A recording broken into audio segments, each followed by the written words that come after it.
There are two key things to keep in mind when managing wetlands. First, you're trying to mimic natural wet-dry cycles while tweaking them to meet your specific interests. Second, do not force your land to do something that it's not capable of doing. While it may be possible, it will require considerably more inputs, extra cost, extra labor, or more skill to make it happen. As an example, you may decide to allow lower elevations in your wetland to function as an emergent marsh, since lower elevations stay wetter longer. Fighting this natural tendency to manage these areas as seasonal wetlands will require considerable effort and will often yield only marginal results. Upper elevations, which are drier, would be better managed as a seasonal wetland, since keeping water on these sites long enough to develop into an emergent marsh would require artificial pumping. Also, don't overmanage. There is a temptation to try and have the wetland look the same every year, which is virtually impossible. Wetlands are dynamic and change not only during the year, but also between years.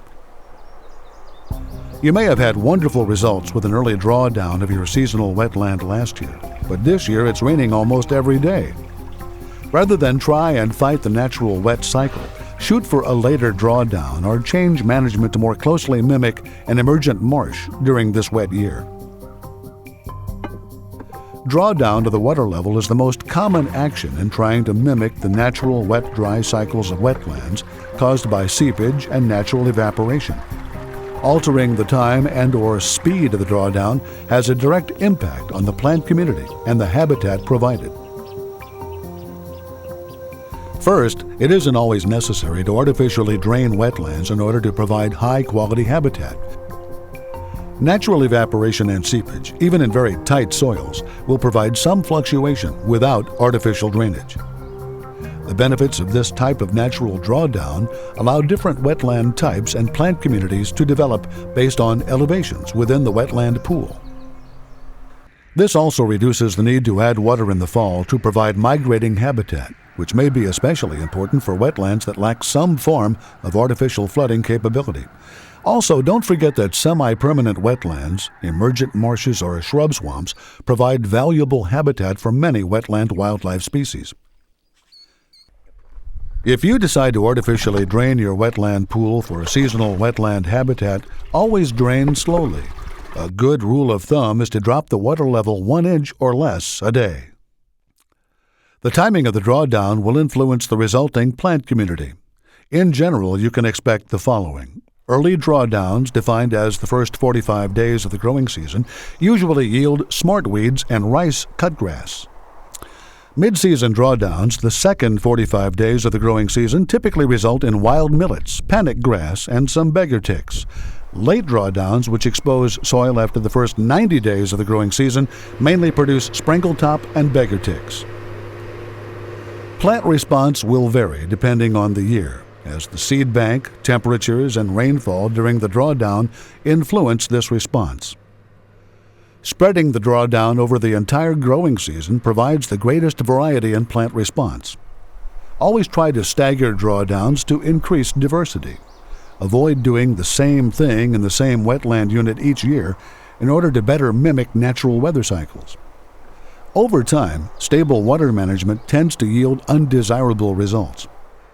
Also remember that unless you have the capability of artificially flooding, artificial drawdowns in the spring almost always result in less water in the fall, since fall runoff or flooding events are unpredictable. How you achieve reflooding directly impacts your drawdown strategy. Does the site flood?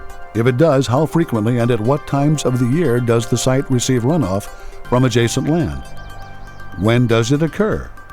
Do you have the ability to pump water on the site? If so, how much pumping can you afford? Do you have the time to service the equipment and watch over the pumping operation, or do you have someone else who can? If you rely on natural recharge through flooding or runoff, your drawdown strategy will be tied closely to the site's ability to consistently gain water in the fall.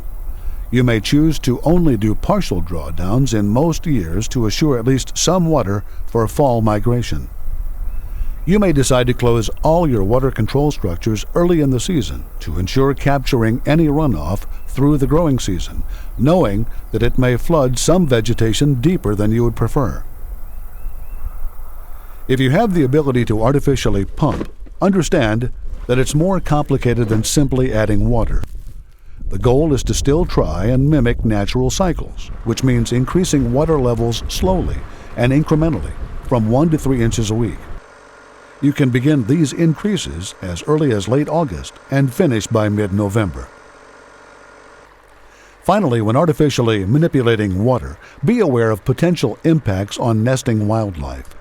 Changes in water levels during the nesting season, which is generally May 1st through July 15th in Missouri, although it may begin sooner and last longer, can destroy nests.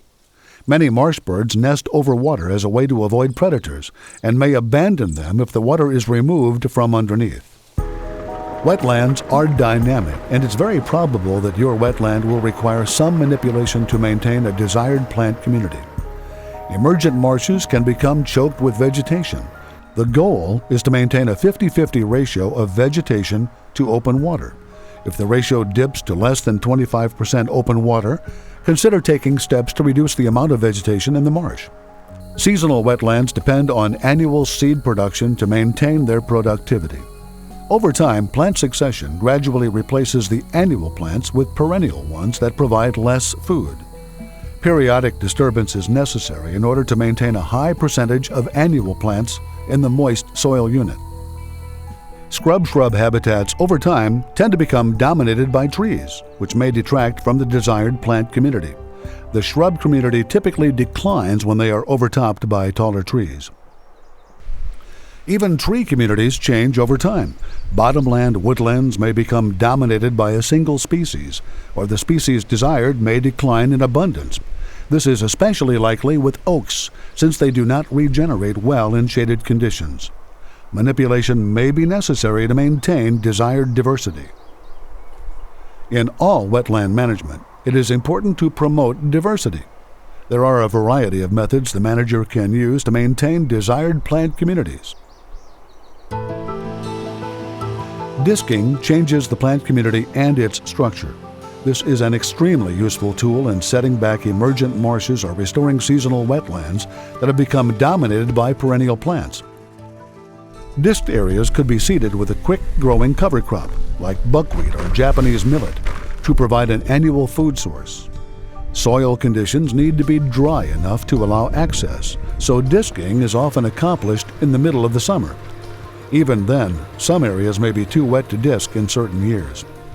Mowing is used to change plant structure and may influence plant community, but only if properly timed. For example, hibiscus or marshmallow, mowed low as it begins to flower, greatly reduces its abundance for that year. Mowing may also be used to set back woody invasion, but seldom kills it. Prescribed burning can change the plant community and structure. It may be useful in setting back woody invasion and some perennial vegetation, depending on the timing and the intensity of the fire. Note that this is a specialized tool, and you should contact a prescribed burn specialist for guidance and a detailed burn plan before using this management tool.